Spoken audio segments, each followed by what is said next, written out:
Родючі землі, люди працьовиті, здавалось, так би вік в добрі жила, але не судилися. Кровожерливі орденці стоптали всі мої поля і помирали у муках українці. Від злих катів стогнала вся земля. In Los Angeles, the 91st anniversary of Holodomor Remembrance was honored in the very heart of the city, at a park where a monument to the victims of this tragedy in Ukraine stands. Today we honor memory of millions of Ukrainians who perished during the Holodomor.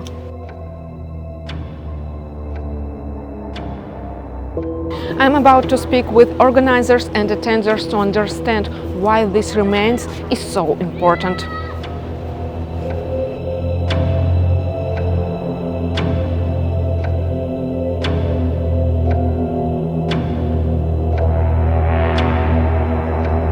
The event began with a line of flowers at the monument and a memorial service for Ukrainians who perished in the agony of famine. As the good and loving God forgive every sin, all our brothers and sisters, all children who were killed by starvation in genocide Holodomor in Ukraine in 1932-33. Ukrainians, together with their children, came to pay tribute and educate the younger generation on why this is important.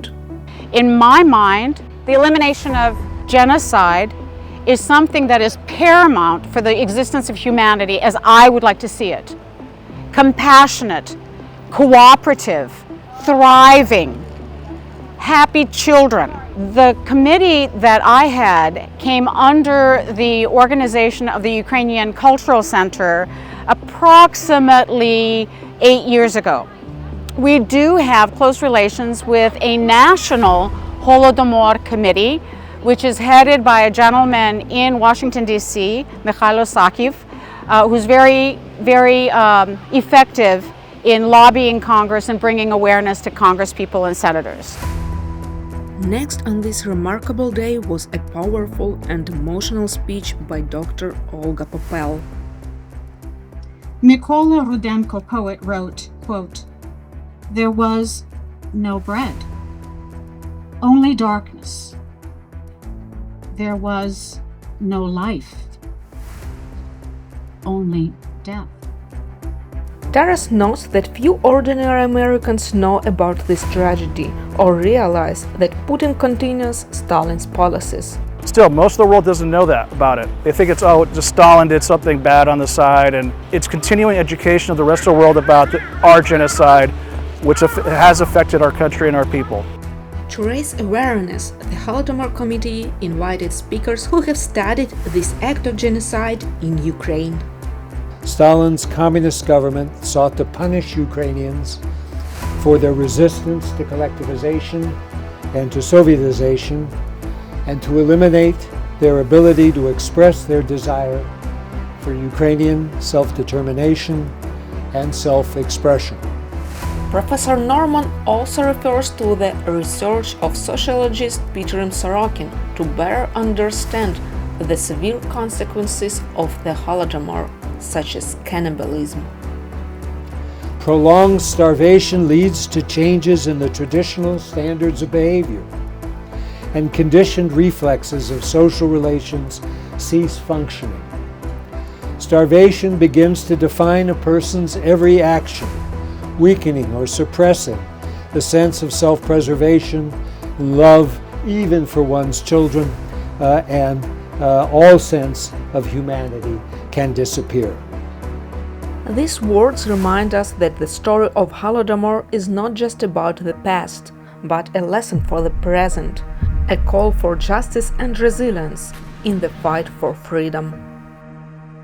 Well, whenever there's a genocide against a people anywhere in the world, it's a terrible thing, and you have to remember those who fell at that fight, and you have to support the ongoing struggle to remember them and the struggle for Ukrainian independence against a terrible foe in what Russia's doing to them. Since genocide is not just a historical issue but also a political one, government representatives joined the event. It's an honor to be with you today and to support the Ukrainian community in the memory of past injustices and for the fight for the continued enforcement of continued justice. Anna Zaichenko's speech seeks to convey the scale of this tragedy to the public. Just imagine, from April 1932 to November 1933, in 17 months or just 500 days, Ukraine lost up to 10 million people, alive and unborn. The genocide that had been engineered by the terrible Stalin regime in 1932-1933 with the only goal to destroy the Ukrainian people. Today, we also mark 1,000 days since Russia's brutal and unprovoked invasion of Ukraine. Though separated by decades, these events are tragically connected. Both stem from the same imperial ambition, seeking to erase Ukraine's right to exist as a free and independent nation. All those benefits of freedom will only remain with us and will only come to us if each one of us acts. I'm preaching to the choir here, with all the people that are in attendance, but it requires more than sitting and listening to speeches. In this spirit, the committee's dedicated efforts yield significant results. The big thing that happened in the last year was thanks to the work of Dr. Popel. So now the state of California officially proclaims this month as Holodomor Remembrance Month.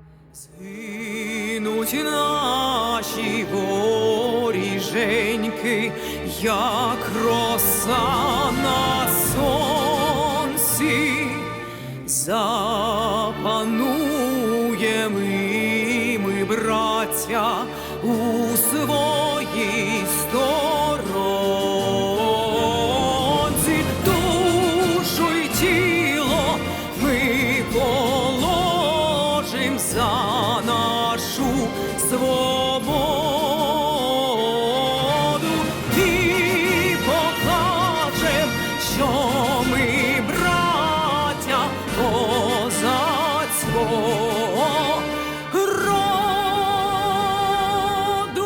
the people that suffered the famine, translate that trauma to their next generation of children. The Ukraine, as I listen to the speakers, is a body with not just a broken heart, a bleeding heart, even today.